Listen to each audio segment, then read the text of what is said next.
El mètode de l'autocàs. Seguim parlant de la cultura de les organitzacions. Per què? Ja ho hem dit. Doncs perquè té una gran influència tant en la nostra capacitat de funcionar de manera efectiva com en la nostra percepció i vivència de benestar.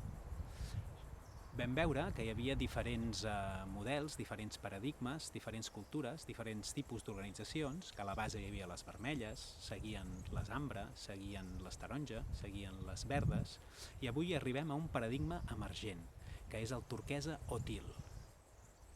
Com és la realitat en aquest paradigma? Doncs és quelcom amb moltes capes, quelcom molt complex i a la vegada unitari.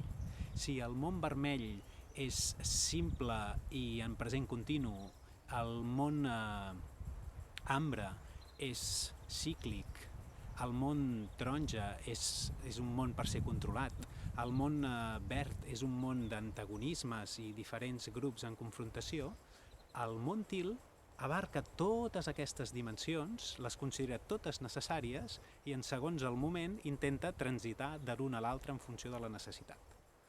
Aleshores, qui mana aquí? Aquí, el lideratge, l'única funció que té és sentar les bases per l'autoorganització. Aleshores, les organitzacions en aquest nou paradigma funcionen com un organisme i, per tant, no hi ha ningú que jeràrquicament ocupi un lloc per sobre els altres. En qualsevol cas, hi ha jerarquies naturals, però el que estructura aquestes organitzacions no és la jerarquia formal, sinó el procés de donar assessorament. Tothom pot prendre qualsevol decisió, el que passa és que no la pot prendre de qualsevol manera. Abans de prendre una decisió, ha de demanar consell a les persones adequades que li donaran la seva opinió sobre aquest tema. Quina és l'aportació d'aquesta cultura, d'aquestes organitzacions al món?